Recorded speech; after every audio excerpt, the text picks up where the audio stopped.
किसानों के लिए प्रधानमंत्री नरेंद्र मोदी ने किया बड़ा ऐलान, फसल नुकसान के लिए मुआवजा पहले से 1.5 गुना। ये मोदी ने किया ऐलान, अब 33% से ज्यादा फसल के नुकसान पर मिलेगा मुआवजा। पहले 50% से ज्यादा नुकसान पर मिलती थी मदद। किसान को 50% वाले हिसाब में रखने से उसको ज्यादा लाभ नहीं मिलेगा। 33% जो कि कईयों की मांग थी, उसको हमने स्वीकार किया है और उसको हम। प्रधानमंत्री ने कहा, केंद्रीय टीम से मिली रिपोर्ट के आधार पर फैसला, किसानों के साथ है सरकार। किसान को इस मुसीबत से बचाना, उसका साथ देना, उसको संकटों से बाहर लाना, ये सरकार की, समाज की, हम सबकी जिम्मेवारी है। और किसान की चिंता करना ये आवश्यक है। पीएम ने किया मुद्रा बैंक का उद्घाटन, 20,000 करोड़ का होगा फंड, छोटे उद्यमियों को मिलेगा कर्ज। छोटे छोटे एंटरप्रेन्योर के माध्यम से ये पूरा नेटवर्क खड़ा किया जा सकता है, जो सामान्य किसान, जो सामान्य पैदावार करता है, उसमें वैल्यू एडिशन का काम करे और स्थानीय स्तर पर करे। कोई बहुत बड़ी व्यवस्था की आवश्यकता नहीं है, अपने आप उसका काम आगे बढ़ जाएगा। छोटे छोटे। नरेंद्र मोदी ने कहा, गरीबों का ईमान है उनकी पूंजी, विकास में उनकी भागीदारी बढ़ाने की जरूरत। केंद्रीय मंत्री कलराज मिश्र को कार हादसे में मामूली चोटें, दिल्ली एयरपोर्ट से लौटते वक्त की घटना। दिल्ली कांग्रेस आज करेगी नई टीम का ऐलान, राजधानी की राजनीति में नए और युवा चेहरों को प्राथमिकता।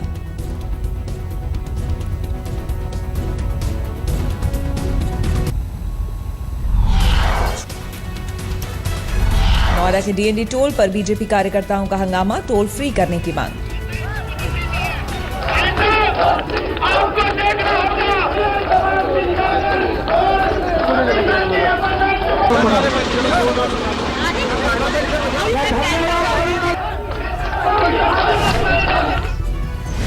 बीजेपी विधायक विमला बाथम की अगुवाई में कार्यकर्ताओं का प्रदर्शन, सड़क पर लगा जाम।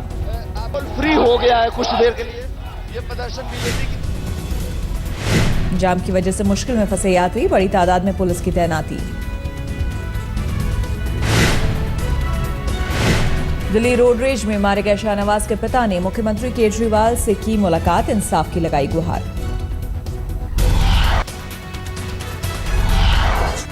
नोएडा एक्सटेंशन और गुड़गांव के कुछ हिस्सों में बिल्डरों को झटका, नेशनल ग्रीन ट्राइब्यूनल ने निर्माण पर लगाई रोक। ग्रीन ट्राइब्यूनल ने मीडिया रिपोर्ट का दिया हवाला, कहा निर्माण के दौरान प्रदूषण रोकने के लिए नियमों का नहीं हो रहा पालन।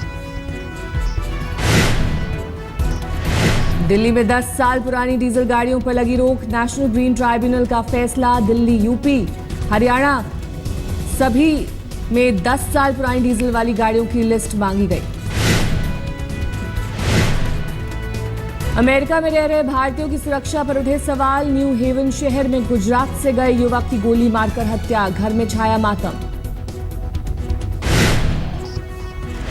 गैस स्टेशन पर काम करने वाले संजय पटेल की बदमाशों ने की गोली मारकर हत्या, परिवार ने सरकार से लगाई इंसाफ की गुहार।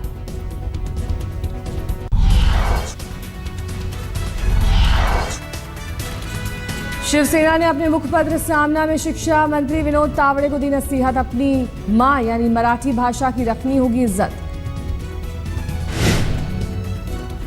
महाराष्ट्र में बीजेपी सरकार ने चला मराठा कार्ड, सभी थिएटरों को 6 बजे के प्राइम टाइम शो में मराठी फिल्म दिखाने का फरमान।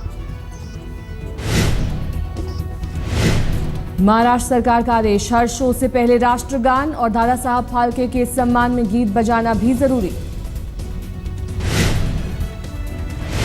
मुंबई की मेयर स्नेहल लामबेकर के खिलाफ थाने में दर्ज हुई शिकायत, मेयर पर राष्ट्रगान के अपमान का लगा आरोप। हरियाणा के खेल मंत्री अनिल विज ने कहा, बॉक्सर ऋषु मित्तल को मिलेगी सरकारी मदद, आज तक ने दिखाई थी चैंपियन की बदहाली की खबर।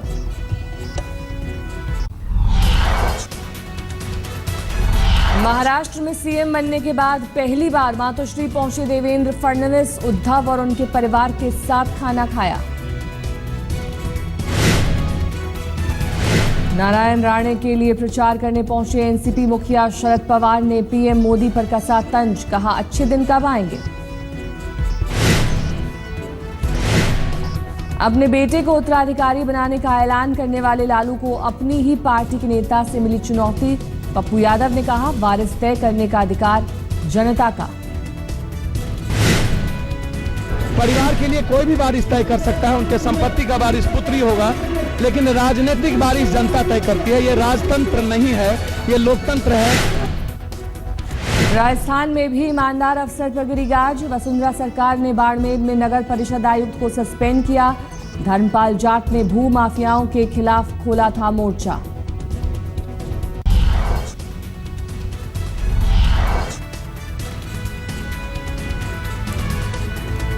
हिमाचल के कुल्लू में आग, शांगड गांव के घर और मंदिर जलकर खाक।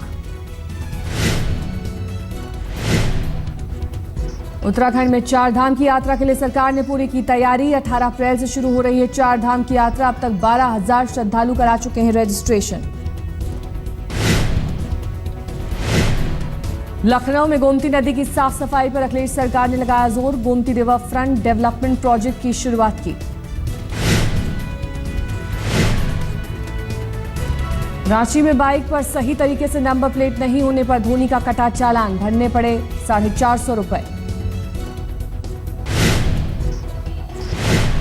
हल्के हरे रंग की बुलेट पर सवार होकर रांची की सड़कों पर निकले थे धोनी। आगे की नंबर प्लेट नहीं थी, मडगार्ड पर लिखा था बाइक का नंबर।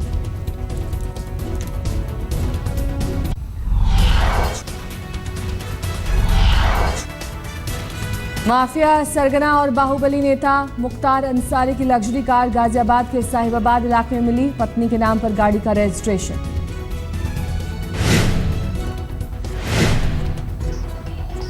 छह अप्रैल को गाड़ी चोरी की रिपोर्ट दिल्ली के चितरंजन पार्क थाने में दर्ज। कार में मिले 4 चाकू सहित कुछ और हथियार। यूपी के रामपुर में लड़की को अगवा कर 4 लोगों ने किया गैंगरेप। बेहोशी की हालत में मुरादाबाद में कार से नीचे फेंका।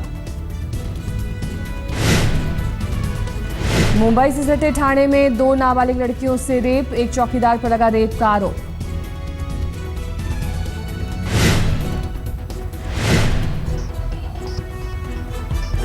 आरोपी ने चाकू दिखाकर लड़कियों को जान से मारने की दी धमकी। पुलिस ने किया गिरफ्तार।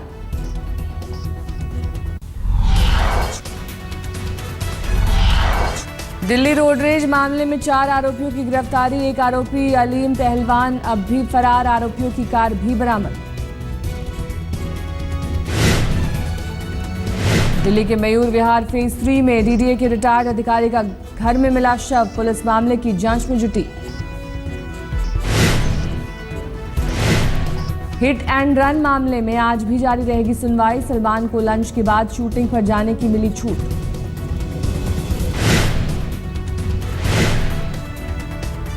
सलमान की ओर से मामले में बढ़ी मुसीबत। मुंबई एयरपोर्ट पर एक शख्स धक्का मुक्की के मामले में कोर्ट ने पुलिस को केस दर्ज करने को कहा।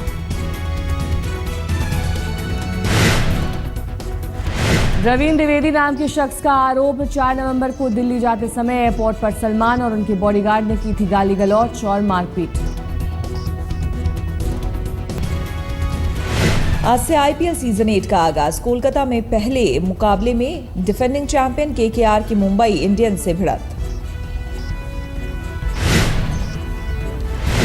रात 8 बजे ईडन गार्डन में खेला जाएगा मुकाबला। मैच से पहले दोनों टीमों ने जमकर किया अभ्यास। केकेआर को फिरकी गेंदबाज सुनील नरेल से आस। कप्तान गौतम गंभीर ने कहा वो हमारे प्रमुख हथियार।